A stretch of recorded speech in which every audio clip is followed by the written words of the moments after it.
లోకేష్ గారిలో కూడా so much of change, positive change. ఆయన చక్కగా తెలుగు మాట్లాడుతున్నారు, చాలా బాగా మాట్లాడుతున్నారు. ఇప్పుడు ఆయన బాడీ కూడా I think he has got fit enough now. So Lokesh గారు సైకాలజీ అంటే వచ్చింది కాబట్టి అడుగుతున్నాను. యాక్చువల్గా నేను ఇంకా వేరే దానికి షిఫ్ట్ అవుదాం అనుకున్నాను, మీరు లోకేష్ గారు అన్నారు కాబట్టి అడుగుతున్నాను. లోకేష్ గారు సైకాలజీని ఎనలైజ్ చేయాల్సి వస్తే ఏ విధంగా ఎనలైజ్ చేస్తారు ఒక సైకాలజిస్ట్గా? నేను యాక్చువల్లీ ఈ విషయంలో డీప్ గా వెళ్ళాలనుకోలేదు, because I did not study him that much. నేను పర్టికులర్ గా నేను అంత కాన్సన్ట్రేట్ చేసి అబ్జర్వ్ చేయలేదు. ఓకే, బట్ ఐ థింక్ ఇప్పుడు చూస్తుంటే కరెంట్ లోకేష్ గారిని చూస్తుంటే he has improved a lot, so much. And అదే ముఖ్యం అండి. ఇప్పుడు ఎలా వచ్చాము, ఎలా పుట్టాము అన్నది కాకుండా ఏది అవసరం నీకు పరిస్థితులకి, ఎలా ఉంటే నీకు విజయం వస్తుంది అనేది తీసుకున్నట్లయితే I think he has improved a lot, so much. And ఇంకా ఆయనకి స్కోప్ ఉంది, ఆయన ఇంకా ఇంప్రూవ్ అవుతారు, ఇంకా definitely I think he will do so much good to the society. యాక్చువల్గా లోకేష్ గారి విషయం వచ్చింది కాబట్టి అంటూ ఉన్నాను. యాక్చువల్గా నేను చాలాసార్లు ఆయన స్పీచెస్ చూసినప్పుడు అందరివి చూస్తూ ఉంటాం, ఆయన కూడా చూస్తూ ఉంటాను కదండి. సో సమయస్ఫూర్తి అనేది చాలా ఎక్కువ కనిపిస్తుంది, టైం సెన్స్. సో ఎవరైనా ఏదైనా అడిగితే తనకు అనుకూలంగా మలుచుకోవడం, లేకపోతే తను చెప్పాలనుకున్న దాన్ని ఒక స్ట్రాంగ్ గా చెప్పడం, కాన్ఫిడెంట్ గా చెప్పడం. సో ఇది యాక్చువల్గా సైకలాజికల్ గా అంటే ఒక స్ట్రాంగ్ బేస్ ఉండే వాళ్ళకి, లేకపోతే ఒక స్ట్రాంగ్గా ఒక అంటే సైకాలజీ ఒక పాజిటివ్ అప్రోచ్ ఉండే వాళ్ళకి ఇది ఉంటుందా అండి? అలా అనుకోవచ్చా? అంటే పాజిటివ్గా ఎప్పుడు సైకలాజికల్గా ఒక పాజిటివిటీ అనే దానికోసం ఆలోచిస్తూ ఉండే వాళ్ళకి ఈ సమయస్ఫూర్తి కూడా అలవడే అవకాశం ఉందని అనుకోవచ్చా? ఇప్పుడు ఎలా అంటే అండి, no person is 100% perfect. Okay, ఇప్పుడు ఎంత 100% పర్ఫెక్ట్ గా ఉన్న వాళ్ళైనా, బట్ అది అలవర్చుకోవాలి. ఎవరికి ఏది డైరెక్ట్ గా పుట్టుకతో రాదు. మీరు అన్నదే నేనేమంటున్నానంటే, ఇలా ఉన్న వాళ్ళకి ఇలాంటి క్వాలిటీస్ వస్తాయి, అలా ఉన్న వాళ్ళకి ఇలాంటి క్వాలిటీస్ వస్తాయి అనేది ఎక్కడ సైంటిఫిక్ రీసెర్చ్ లేదు. ఈ బ్రెయిన్ సైజ్ ఉన్న వాళ్ళు ఎంత తెలివిగా ఉంటారు, ఈ ఫ్యామిలీలో పుట్టిన వాళ్ళు ఇలా ఉంటారు, అక్కడెక్కడ రీసెర్చ్ లేదు, ఎవిడెన్స్ కూడా లేదు. బట్ సైంటిఫిక్ ఎవిడెన్స్ లేదు. బట్ ఏంటంటే పరిస్థితులను బట్టి వాళ్ళు ఎంతవరకు తీసుకున్నారనే దాన్ని బట్టి ద రెడీనెస్ టు చేంజ్ అంటాం. ఇప్పుడు no matter what family are born in, ఏ ఫ్యామిలీలో పుట్టినా, నువ్వు ఎంత పొలిటికల్లీ సరౌండెడ్ అయినా, ఎంత ఇంటెలెక్చువల్స్ తో సరౌండెడ్ అయినా, మీ మైండ్ దానికి ఓపెన్ గా లేదనుకోండి, మీకు ఇంట్రెస్ట్ లేదు, మైండ్ ఓపెన్ గా లేదు, అలాంటప్పుడు డమ్ గానే ఉంటారు. నేను అంటుంది అదే అండి. యాక్చువల్గా సైకలాజికల్గా అతనికి ఆ పాజిటివిటీ మీద ఒక అప్రోచ్ ఉండడం, అంటే ఎవరికైనా అలాంటి వాళ్ళకి సమయస్ఫూర్తి అనేది కూడా ఎక్కువ ఉండే అవకాశం ఉంటుంది కదా. అంటే ప్రతి విషయాన్ని తనకు అనుకూలంగా మలుచుకోవడం, లేకపోతే తను చెప్పదలుచుకుందని చెప్పడం, అంతే కదండి. అవును, ఆయనకి స్పాంటేనిటీ ఉంది, డెవలప్ అయింది ఈ మధ్య చాలా ఎక్కువగా. సో ఆయన ఏంటంటే I think he acquired all these qualities with practice and వాళ్ళ ఫాదర్ ఫుడ్ స్టెప్స్ నుంచి ఆయన చాలా నేర్చుకున్నారని కూడా మనం చెప్పొచ్చు. మనం చంద్రబాబు నాయుడు గారి గురించి మాట్లాడుకోవాలంటే కన్సిస్టెన్సీ అండి, కన్సిస్టెన్సీ, పెర్సెవరెన్స్.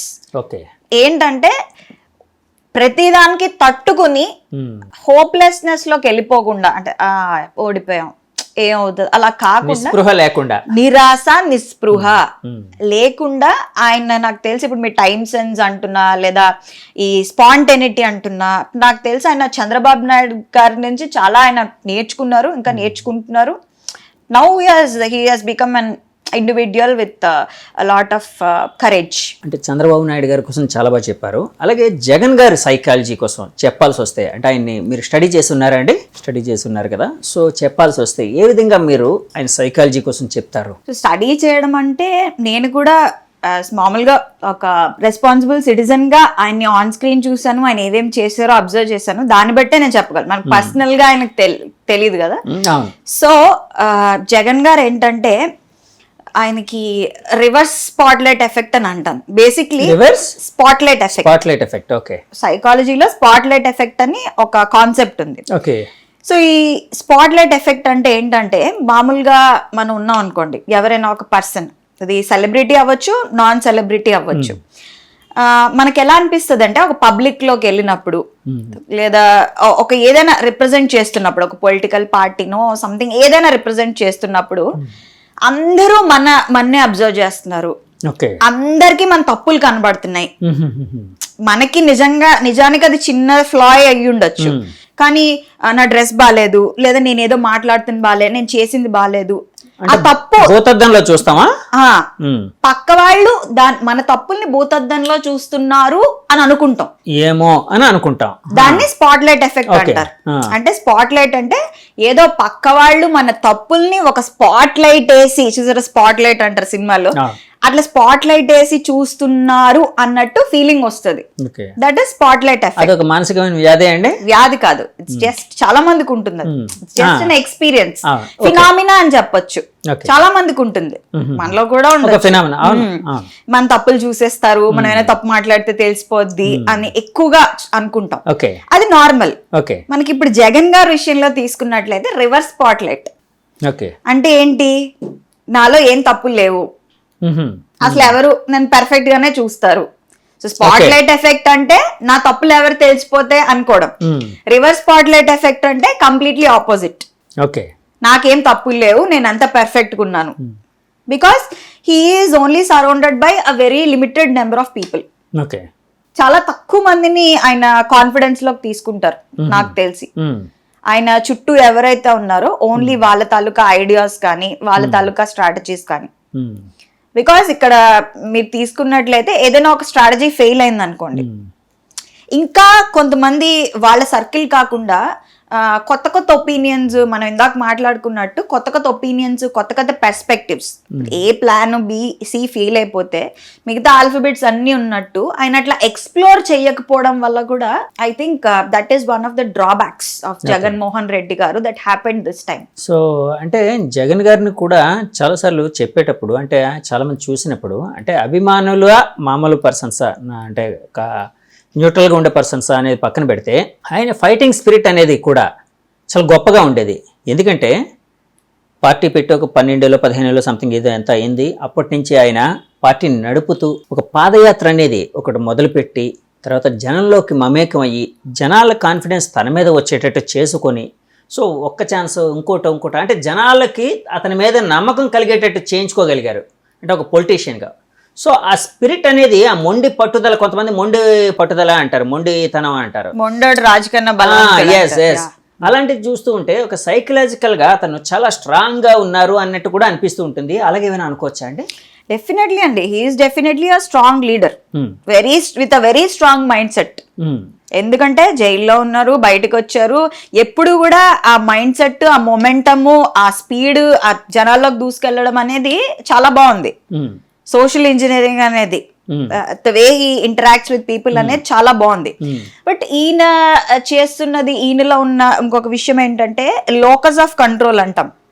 అది ఆయనకి ఎక్స్టర్నల్, బయట లోకస్ ఆఫ్ కంట్రోల్ అంటే ఏంటంటే ఇప్పుడు ఏదైనా ఒక రిజల్ట్ వచ్చింది, లేదా ఏదైనా ఒకటి జరిగింది మనకు సంబంధించి, ఇప్పుడు నాకు ఒక బాధ వచ్చింది, నా బాధ రాగానే వేరే బయట ఉన్న ఎక్స్టర్నల్ ఈవెంట్, లేదా ఈ మనిషి వల్ల ఇలా జరుగుండకపోతే, ఇది జరగడం వల్లే నేను ఓడిపోయాను, అలా అనడం వల్లే నేను ఓడిపోయాను, వీళ్ళు ఇక్కడ ఉండడం వల్లే ఇది జరిగింది.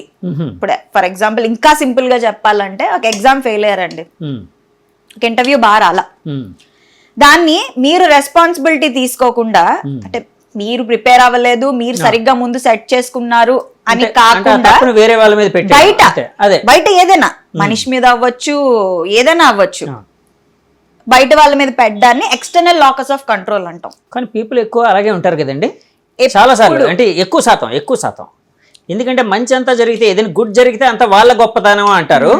ఏదైనా అంటే వాళ్ళకి అది నా విషయం కాదు, వేరే వాళ్ళు ప్రాపర్ గా చేయలేదనో, లేకపోతే ఇంకోళ్ళు సరిగ్గా చేయలేదనో, ఇలాగా కప్పదాటు ధోరణి అంటారు చూడండి, అలాగే. సో అది లోకస్ ఆఫ్ కంట్రోల్ అంటే, లోకస్ ఆఫ్ కంట్రోల్ ఇంటర్నల్ ఉంటే, అంటే ఇంటర్నల్ అంటే ఇప్పుడు ఏదైనా విషయం తప్పు జరిగింది, ఏదైనా రాంగ్ జరిగింది, అప్పుడు నేను బయట వాళ్ళని బ్లేమ్ చేయకుండా, ఓకే ఇది నేను ఇలా తప్పు చేసి ఉండుంటాను, ఇది నేను సరి చేసుకుంటే ఇంకా బాగా జరిగేదేమో అనుకోవడం internal locus of control. Actually there is lot of research in psychology and social sciences లో లోకస్ ఆఫ్ కంట్రోల్ ఎవరికైతే ఇంటర్నల్ ఉంటుందో, అంటే ఒక తప్పు గానీ, ఒక ఏదైనా సిస్టమ్ లో ఫెయిల్యూర్ జరిగినప్పుడు వాళ్ళు ఎవరైతే రెస్పాన్సిబిలిటీ, అకౌంటబిలిటీ తీసుకుంటారో వాళ్ళకి ఎక్కువ సక్సెస్ వస్తుంది. ఎవరికైతే లోకస్ ఆఫ్ కంట్రోల్ ఎక్స్టర్నల్ గా ఉంటుందో వాళ్ళు దే ఆర్ నార్మల్ పీపుల్. ఇప్పుడు ఆర్డినరీ నుంచి ఎక్స్ట్రాడినరీ అవ్వాలంటే ఏదో ఉండాలి కదా. సో ఇంటర్నల్ గా ఉండాలి అది. ఇంటర్నల్ గా ఇప్పుడు తప్పు జరిగితే ఎలా నేను కంట్రిబ్యూట్ చేశాను దానికి అని అకౌంటబిలిటీ తీసుకోవాలి. ఇప్పుడు బయట వాళ్ళని బ్లేమ్ చేయకుండా, ఇప్పుడు ఓడిపోతే దీనివల్ల దానివల్ల అని కాకుండా నేను ఎక్కడ తప్పు చేశాను, నాకేంటి, ఇప్పుడు నా బిజినెస్ పడిపోయింది, ఎందుకు పడిపోయింది, నేను మార్కెట్ కండిషన్స్ ని బ్లేమ్ చేస్తానా, మనుషుల్ని బ్లేమ్ చేస్తానా, అది బ్లేమ్ చేస్తానా, లేదా నాకు నేనే నా లోపాలని కరెక్ట్ చేసుకుంటాను. ఆత్మ పరిశీలన అనేది చేసుకోవాలంటారు. అంతే, ఆత్మ పరిశీలనలోనే ఈ లోకస్ ఆఫ్ అకౌంటబిలిటీ అనేది తీసుకోగలగాలి. ఐ థింక్ అక్కడ జగన్మోహన్ రెడ్డి గారు కొంచెం సైడ్ ట్రాక్ అయ్యారని నా పర్సెప్షన్ అండ్ ఒపీనియన్. సో ఎందుకంటే ఈయన ఏమంటున్నారు, he's expecting the voters to vote. Last class లో ఇప్పుడు మనకి రీసెంట్ ఇయర్స్ లో తీసుకున్నట్లయితే నేను జగన్మోహన్ రెడ్డి కాబట్టి ఓట్ వేయండి అన్నారు. ఒక మాట కూడా అన్నారు, అంటే 175 నియోజకవర్గాల్లో ఇక్కడ అంటే పోటీ చేస్తున్న క్యాండిడేట్లు అనేది ఎవరు అనేది పక్కన పెట్టేయండి, ప్రతి చోట జగన్ అనే ఒక వ్యక్తి ఉన్నారని గుర్తుంచుకోండి అని ఓటర్లతో అన్నారు. ఒక సభలో అన్నట్టు గుర్తు నాకు, జనంతో అన్నారు. సో ఆయన ఏంటంటే మొత్తము ఆ పని అంతా రెస్పాన్సిబిలిటీ అంతా ఓటర్స్ కి ఇచ్చారు. ఒక ఎలిమెంట్ ఆఫ్ అకౌంటబిలిటీ అనేది ఎక్కడో ఒక చిన్న గ్యాప్ ఉంది. So I think that is missing in him. And ఇక్కడ ఇంకొక ఆస్పెక్ట్ మాట్లాడుకోవాలంటే సోషల్ ఇంజనీరింగ్. ఫర్ ఎగ్జాంపుల్ మీరు చూసినట్లయితే కొన్ని కాన్స్టిట్యుయెన్సీస్ లో కానీ కొన్ని ప్లేసెస్ లో కానీ ఆయన కొంతమందిని లీడర్స్ కింద నిల్చోబెట్టారు. అదేంటి, ఆ ప్లేస్ లో ఆ కమ్యూనిటీలో వాళ్ళు గొప్ప వాళ్ళు కాబట్టి నిల్చోబెట్టారు, కానీ వాళ్ళ తాలూకా క్వాలిఫికేషన్ ఏంటి, వాళ్ళ ఎలిజిబిలిటీ ఏంటి, వాళ్ళ గెలవడానికి ఎంత ఛాన్సెస్ ఉన్నాయి, అసలు ఎవరిని బాలకృష్ణ గారు కంటెస్ట్ చేస్తే ఆయనకు ఆపోజిట్ గా ఎవరిని పెట్టాలి, ఎవరు ప్రాబబుల్లీ విన్నింగ్ క్యాండిడేట్, గెలిచే క్యాండిడేట్, అది కన్సిడరేషన్ లోకి తీసుకోకుండా ఈయన టూ మచ్ సోషల్ ఇంజనీరింగ్ లో ఫెయిల్ అయ్యారు అనేది ఒక ఆస్పెక్ట్. అంటే టూ మచ్ ఆఫ్ కాన్ఫిడెన్స్ కూడా వచ్చేసింది ఆయనకి అని అనుకోవచ్చా అండి? ఎందుకంటే ఓవర్ కాన్ఫిడెన్స్, అంటే ఐ మీన్ కాన్ఫిడెన్స్ నే కొంతమంది ఓవర్ కాన్ఫిడెన్స్ అంటారు, టూ మచ్ ఆఫ్ కాన్ఫిడెన్స్ అంటున్నాను నేను. డెఫినెట్లీ. సో అది ఎక్కువగా ఉండి ఎలాగైనా గెలుస్తాం కాబట్టి, ఇప్పుడు బాలకృష్ణ గారు ఎగ్జాంపుల్ వచ్చింది కాబట్టి చెప్తున్నాను, అడుగుతున్నాను. బాలకృష్ణ గారు ఆపోజిట్ గా కొత్త పర్సన్ ఒక లేడీని నిల్చోబెడితే సో ఆయన డెఫినెట్ గా ఆయన ఓడించే అవకాశం ఉందని, అంటే అక్కడ టూ మచ్ ఆఫ్ కాన్ఫిడెన్స్. అవును. సో అక్కడ మీరు అన్నట్టు ఆ సోషల్ ఇంజనీరింగ్ కి సంబంధించినవన్నీ గమనించకుండా ఇలా చేయడం కూడా ఆయన డిఫీట్ కి ఒక దోహదం చేసిందని అనుకోవచ్చా? అవునండి. And on the flip side మీరు చంద్రబాబు నాయుడు గారు తీసుకున్నట్లయితే రివర్స్ సోషల్ ఇంజనీరింగ్ చేశారు ఆయన. ఎక్కడ ఎవరిని నిలబెట్టాలి, ఎవరిని ఆపోజిట్ గా నిలబెడితే ఎవరు గెలుస్తారు, qualities and characteristics of a person are also very important. ఇప్పుడు కమ్యూనిటీ ఇది కాకుండా గెలిచే ప్రాబబిలిటీ ఎంత ఉంది అనేది కూడా ఐ థింక్ అది కూడా ఇంపార్టెంట్. సో జగన్ గారు సైకాలజీ కోసం చెప్పాల్సి వస్తే ఈ విధంగా చెప్తారా మీరు? ఓకే. అలాగే జగన్ గారు ఇందాక మొండి పట్టుదల అని అనుకున్నాం కదండి. సో ఈ మొండి పట్టుదల అంటే మళ్ళీ ఆయన్ని ఫైటింగ్ స్పిరిట్తోని అంటే గెలుపు దిశగా ప్రయాణం చేసే అంటే ముందుకు తోసే అవకాశం ఉందని అనుకోవచ్చా? డెఫినెట్లీ ఉంటుందండి. ఎప్పుడైతే when he's open to views, ఇందాక నేను చంద్రబాబు నాయుడు గురించి మాట్లాడుతూ ఓపెన్ మైండెడ్ అన్నాను. ఓకే. ఇక్కడ జగన్ గారి దగ్గరికి వచ్చేటప్పటికి కొన్ని విషయాల్లో ఆయన సెల్ఫ్ సెంటర్డ్ అయిపోయారు. ఎందుకంటే ఈయనకి ఓన్లీ ఒక లిమిటెడ్ సెట్ ఆఫ్, ఈయన చుట్టూ ఈయన ఫెన్సింగ్ వేసుకున్నట్టు. సెల్ఫ్ సెంటర్డ్ అంటే ఆయన మిగతా వాళ్ళు తమ అభిప్రాయాలు అంటే జెన్యూన్ గా ఆయనకి చెప్పే అవకాశం ఆయన ఇవ్వలేదా అలా అనుకోవచ్చా? డెఫినెట్లీ. ఆయన అవకాశం ఇవ్వలేదా లేదా స్కోప్ రాలేదా మనకి తెలీదు. What happened inside Jaganmohan Reddy's inner circle అనేది ఆయన దగ్గర మనకు తెలీదు. బట్ మనం గమనించినట్లయితే అదే కదా జరుగుతుంది. ఎందుకంటే ఆయన చుట్టూ ఎలా అంటే ఆయన్ని పొగిడే వాళ్ళే ఉన్నారు తప్ప ఇక్కడ ఒక కన్స్ట్రక్టివ్ క్రిటిసిజం ఇచ్చి చేసే వాళ్ళు ఉన్నారో లేదో మనకి తెలియదు. నేను ఈ ముందు మాట అనడానికి కారణం ఏంటంటే ఓడిపోయిన కొంతమంది నాయకులు తర్వాత మీడియాతోనో ఇంటర్నల్ గానే మాట్లాడుతూ కూడా ఈ మాటలు అన్నారు. నేనన్న మాటలే, మా అభిప్రాయాలు జగన్ గారికి చెప్పుకునే అవకాశం మాకు లభించలేదు, ఆయన కొంతమంది మీద బేస్ అయ్యారు, మీరు చెప్పినట్టు సెల్ఫ్ సెంటర్డ్ అని అన్నారు కదా, ఆ విధంగా ఉన్నారని అన్నారు. అందుకని నేను ఈ క్వశ్చన్ అడిగాను. సో ఇది కూడా ఆయన ఓటమికి దోహదం చేసిందండి? అవునండి. ఎందుకంటే క్లోజ్డ్ మైండెడ్నెస్, అటుపక్క ఓవర్లీ ఓపెన్ ఉన్నారు, ఇప్పుడు చంద్రబాబు నాయుడు గారు ఎలా కలుపుకున్నారు చూసారా, అవును ఎలా కలుపుకున్నారు పవన్ కళ్యాణ్ ని గానీ మోడీజీని గానీ. ఇంతకు ముందు చాలా పాస్ట్ లో తీసుకున్నట్లయితే చాలా ఇష్యూస్ జరిగాయి చంద్రబాబు నాయుడు గారికి చాలా మందితో. బట్ అవన్నీ ముందుకు ఇంకా ఫ్రెండ్లీగా ఎవరితో ఉండాలి, మనం పర్స్పెక్టివ్ మార్చుకోవాలి, ఓపెన్ గా ఉండాలి, అది మన సక్సెస్ కి దోహదపడుతుంది. అటుపక్క ఏది ఓవర్లీ సోషల్ గా ఉన్నారో ఇటుపక్క విపరీతంగా క్లోజ్డ్ మైండెడ్ గా క్లోజ్డ్ సెట్టింగ్ లో అయిందని నా ఉద్దేశం. అండ్ ఐ థింక్ డెఫినెట్లీ దాని వల్ల కొంచెం ప్రాబ్లమాటిక్ అయింది.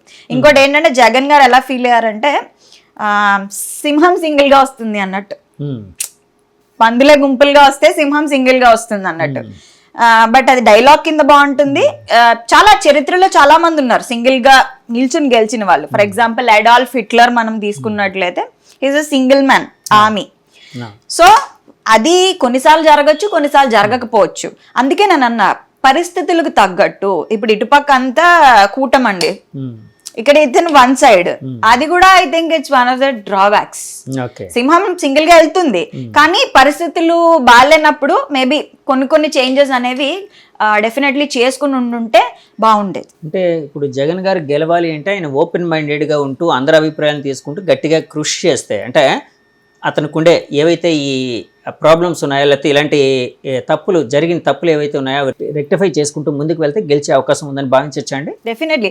ఆయన ఇప్పుడు పెట్టిన స్కీమ్స్ కానీ ఆయన తీసుకున్న కొన్ని డెసిషన్స్ కానీ నేను బయటికి చెప్పను రిగార్డింగ్ క్యాపిటల్ ఆర్ ఎనీథింగ్. ఈ డెసిషన్స్ అన్ని చాలా కన్ఫ్యూజింగ్ గా ఉన్నాయి, చాలా కన్ఫ్యూజింగ్ ఉన్నాయి. ఏవి కరెక్ట్ గా ఇంప్లిమెంటేషన్ లో ఎంతవరకు వచ్చింది అనేది అక్కడ చాలా ల్యాగ్స్ ఉన్నాయి, గ్యాప్స్ కూడా ఉన్నాయి. నేను దాని డీటెయిల్స్ లోకి వెళ్ళను. బట్ ఆయన చాలా విషయాల్లో నాకు తెలిసి మళ్ళీ ఆయన ఆత్మ పరిశీలన చేసుకుని ఆయన కొంచెం ఫ్లెక్సిబుల్ గా కొంతమంది నుంచి ఒపీనియన్స్, ఒక different heterogeneous group of people నుంచి డిఫరెంట్ ఐడియాలజీస్ మైండ్ సెట్స్ ఉన్న వాళ్ళ దగ్గర నుంచి కొంచెం తీసుకుని ఇవాల్యుయేట్ చేస్తే బాగుండేది. ఓకే. ఇప్పుడు ఆపరేషన్ లేకుండానే మోకాళ్లకు ప్లాస్మా ట్రీట్మెంట్, మీ ఆర్థోపెడిక్ సమస్యలన్నిటికీ రోబోటిక్ టెక్నాలజీ ద్వారా తక్కువ ఖర్చుతో శాశ్వత పరిష్కారం, ఫ్రీ కన్సల్టేషన్, ప్రతి ట్రీట్మెంట్ పై 20% డిస్కౌంట్. ఈ ఆఫర్ కొద్ది రోజులు మాత్రమే, త్వరపడండి. V9 hospitals 9281465842.